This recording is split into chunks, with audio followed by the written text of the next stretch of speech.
Her husband walked out, leaving her alone with their disabled son. His mother stood in her doorway and said the words that shattered her. "You're the reason he left. You're the reason that child was born broken. This is all your fault." She wanted to scream, to defend herself, but the words wouldn't come. The bills piled up, the groceries ran out, her son cried through the night, and in the suffocating silence of her empty bedroom, she whispered, "Jesus, are you still here? Because I can't feel you anymore." Then, in the darkness, she felt a presence, warm, close, real, and a voice she'd almost forgotten spoke. "My daughter, I never walked away from you." This is the story of when everyone left except the one who mattered most.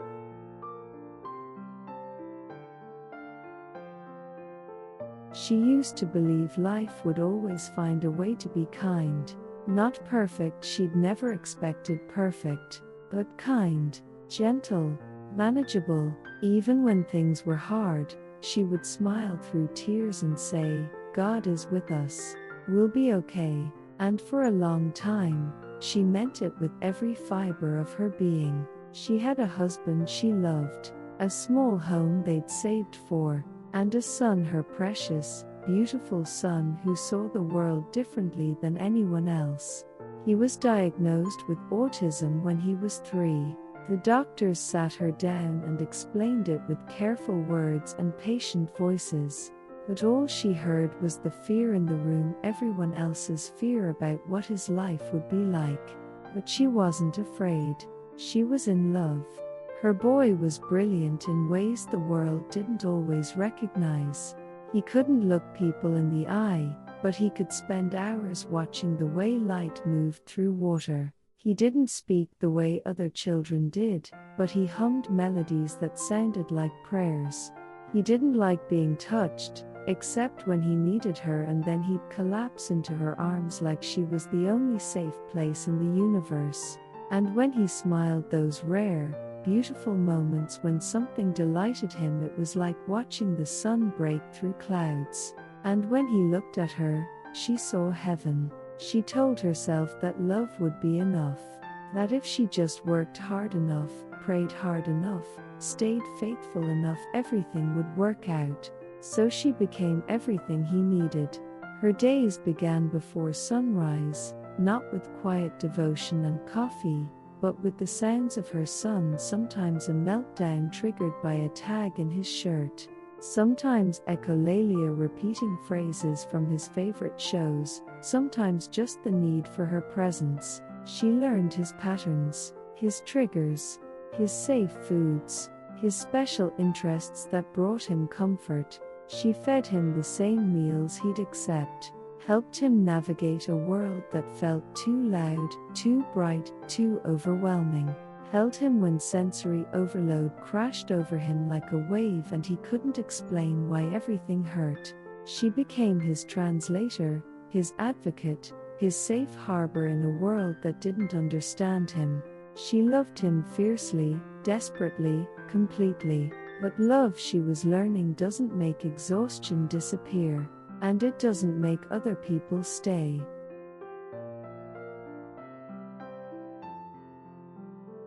Her husband used to help. In the beginning, he'd been there learning about autism, going to therapy appointments, sitting on the floor to play in the specific way their son needed. But slowly, something changed. The laughter faded first.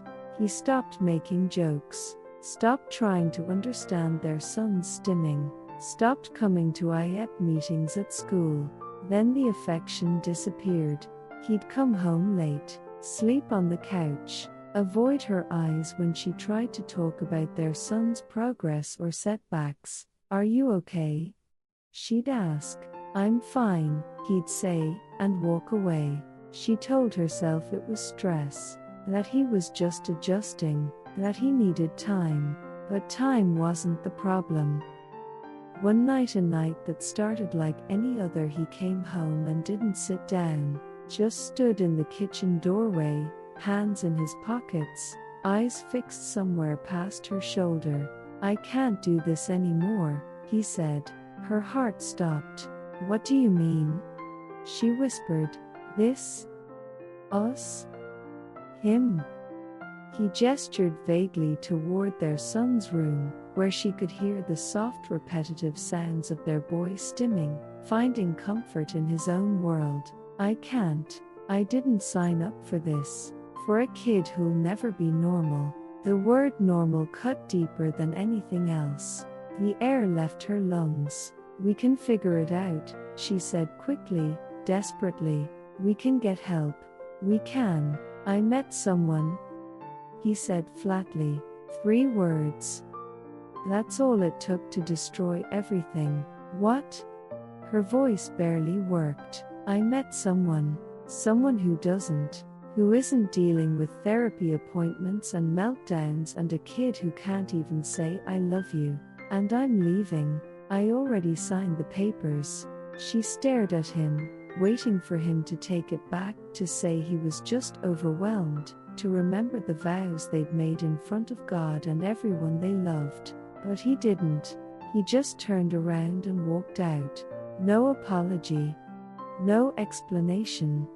No goodbye to his son. Just gone.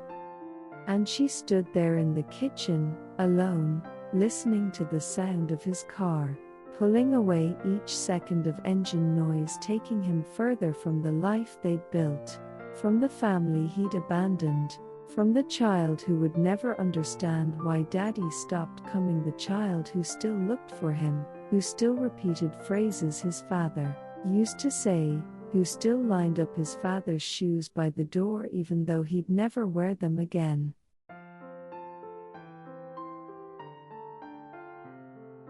She thought the worst was over. She was wrong. 3 days later, there was a knock at the door. When she opened it, her mother-in-law stood there, a woman she'd once called Mom, a woman who'd held her hand at the wedding and promised to love her like a daughter. But the woman standing on her porch now wore a face she didn't recognize. "Can I come in?" she asked, though it didn't sound like a question. They sat in the living room. Her son was napping. The house was quiet except for the ticking clock and the hum of the refrigerator. "I came to say something I need to say," her mother-in-law began, voice tight. "And you need to hear it." She nodded, bracing herself. "You made my son miserable." The words landed like a slap. "You trapped him with that child. You knew what you were getting into, and you dragged him down with you." Her chest tightened. "That's not. And that boy," she continued, voice rising now, sharp as broken glass. "That poor, autistic boy. He's the reason my son left. Do you understand that? A normal woman wouldn't have given him a broken child. You're the reason he's gone. You're the reason that child can't even function like a normal kid. It's punishment. It's your fault." Each word was a stone. Each sentence a wound. She wanted to scream, to stand up and defend herself, to say, "You don't know what he did. You don't know how many nights I begged him to stay. You don't know how hard I tried." But no sound came out, just silence, the kind that burns your throat and crushes your lungs. Her mother-in-law stood up, smoothed her skirt, and walked to the door. "I hope you're happy," she said without looking back. "You ruined him." And then she left. The door clicked shut, and the house, the home she'd once filled with laughter and hope, felt colder than it ever had before. She sat there, frozen, staring at the spot where the woman had stood. Then, slowly, she turned her head and looked toward her son's room. She could hear him stirring, soft little sounds. He'd be waking soon, and she would go to him. She would smile. She would sing. She would pretend her world hadn't just collapsed. But first, just for a moment, she let herself break. She covered her face with her hands and whispered into the empty room. I'm sorry. I'm so sorry. Even though she had done nothing wrong, even though the guilt wasn't hers to carry, it wrapped around her like chains anyway.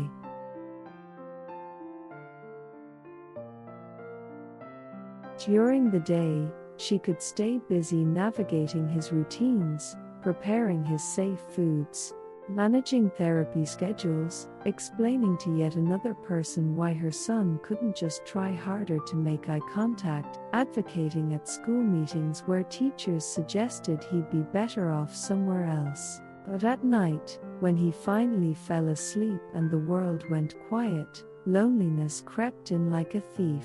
It sat beside her in the dark, whispered things she didn't want to hear. You're not enough. This is your fault. You'll always be alone. Some nights she stared at the ceiling for hours, too tired to sleep, too numb to cry. Other nights she'd walk through the house, checking locks, folding laundry that didn't need folding, washing dishes that were already clean, anything to avoid the silence. Bills stacked up on the kitchen table, red envelopes, final notices, words that used to terrify her now just felt inevitable. The groceries were running low. She'd been rationing food, making meals stretch, skipping her own dinners so her son could eat. Her hands trembled constantly now, not from cold, but from the weight of holding everything together with nothing left to hold it with. She stopped praying, not out of anger, not out of rebellion, just exhaustion. What was left to say? Help me felt useless when help never came. I'm scared felt pointless when fear was all she knew. So she said nothing, and the silence between her and God grew heavier each day.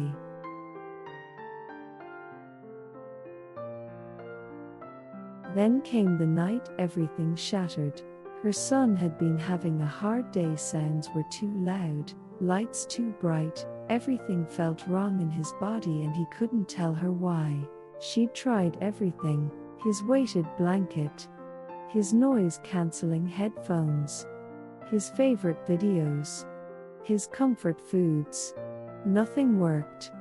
He'd hit himself, not to hurt her, but because he didn't know how else to express the overwhelm. She gently stopped his hands, held him as carefully as he could tolerate, and rocked him while he cried tears he couldn't explain.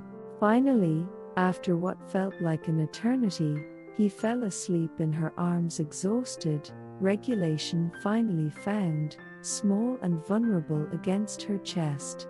She laid him gently in his bed, arranged his stuffed animals in the exact order he needed, made sure his blanket was tucked just right, and kissed his forehead. I love you, she whispered. I love you so much. Then she walked to her own room, closed the door, and collapsed, not onto the bed, onto the floor. She sat there in the dark, back against the wall, knees pulled to her chest, and for the first time in weeks, maybe months, she tried to pray, but all that came out was a broken whisper. Jesus, are you still here? Her voice cracked, because I can't feel you anymore. I can't hear you. I can't. I don't know if you're listening. Tears streamed down her face now, hot and relentless. Everyone left me. Everyone. My husband. His family. My friends stopped calling. And I'm so tired, Jesus. I'm so tired. She pressed her palms against her eyes. If you can still see me, if you even care anymore, please, just let me know you're here. Because I can't do this alone. I can't. The words dissolved into sobs. And the room stayed silent. Or so she thought.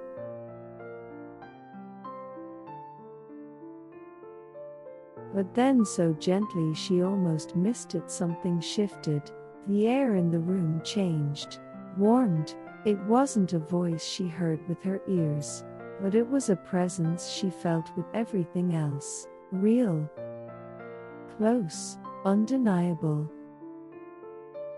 She opened her eyes, still crying, and in her heart, in that deep place where souls recognize truth, she saw him. Not with her physical eyes, but she saw him. Jesus. Not far away, not distant or disappointed. Kneeling beside her on the floor. His hand rested on her shoulder. His eyes, those eyes that held all the sorrow and all the love in the universe, looked at her with a tenderness that undid her completely.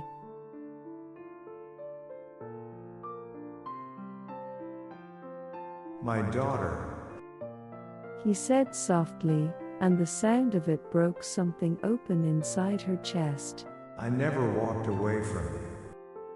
She couldn't speak, could barely breathe. I saw every tear you hid from your son so he wouldn't see you breaking. I saw you hold him when your arms had no strength left. I saw the moment your husband walked out that door, and I wept with you. His voice was steady, strong, kind beyond measure. I heard every cruel word spoken against you. Every accusation. Every lie that tried to convince you this was your fault. You are not cursed, he said, and the words landed like healing. You are chosen. She shook her head, tears pouring. But my son. That boy. Jesus interrupted gently. Your precious, beautiful son. He is not a punishment. He is not a mistake. He is a promise. She looked up at him, vision blurred. The world sees his struggles, but I see my glory in him. I see a mother who loves without limits. I see a child whose mind works in patterns that mirror the complexity of creation itself. I see beauty the world is too hurried to notice. I know what it feels like to be blamed for what you didn't do. They said I was guilty too. They accused me, abandoned me, left me to die alone. His hand squeezed her shoulder. But I carried their blame so you wouldn't have to carry yours. She wept deep, guttural sobs that came from a place she didn't know existed. You are not forgotten. You are not forsaken. I am close to the brokenhearted, and I save those who are crushed in spirit. Psalm 34:18. I have been with you every single moment. In every sleepless night. In every empty bank account. In every meal you skipped so your son could eat. I was there. I am here. And I will never leave you.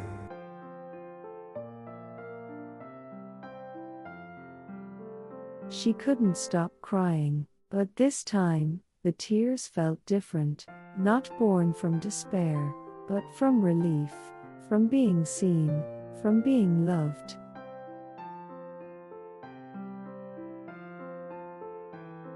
When she opened her eyes, her physical eyes, the room looked the same. The walls hadn't changed, the bills were still stacked on the table, her son was still disabled, her husband was still gone, but everything felt different. Her tears had not changed her situation, but his presence had changed her heart. She stood slowly, walked to her son's room, and knelt beside his bed. He was sleeping peacefully now, one hand clutching his favorite textured toy, the other resting near his face in that particular way he always slept. She gently brushed his hair and whispered, "Jesus, thank you. Thank you for seeing us. for not leaving us, for being here even when I couldn't feel you. And in her heart, she heard one last whisper. You don't have to be strong anymore, my daughter. I will be strong for you. I will carry you both.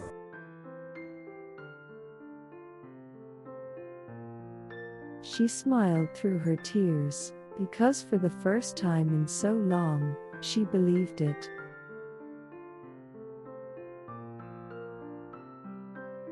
The next morning didn't bring a miracle, not the kind the world recognizes, anyway. Her husband didn't come back, his mother didn't apologize, the bills didn't disappear, the groceries didn't multiply, but somehow mysteriously, miraculously, peace had moved into the space where despair used to live. She woke up with strength she hadn't earned. She smiled at her son with joy she couldn't explain. She faced the day with hope she had no logical reason to carry, because she wasn't carrying it alone anymore. When people asked how she was still standing, how she hadn't given up, hadn't collapsed under the weight of it all, she just smiled and said, I'm not standing alone. Because when the world walked away, when her husband abandoned her, when her family blamed her, when her friends disappeared, he stayed, Jesus stayed, and that made all the difference.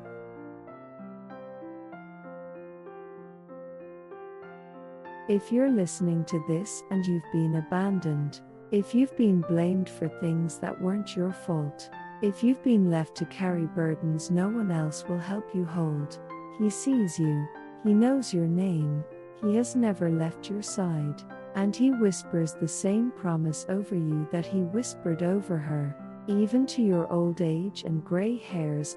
I am He who will sustain you. I have made you and I will carry you. Isaiah 46:4. You are not forgotten, you are not forsaken, He stayed, and He will never leave.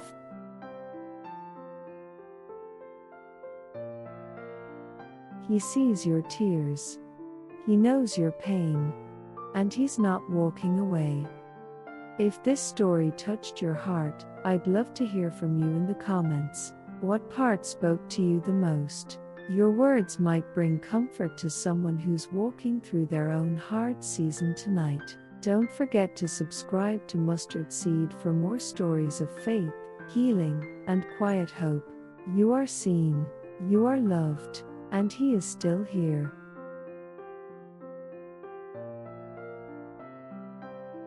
Mustard Seed Story.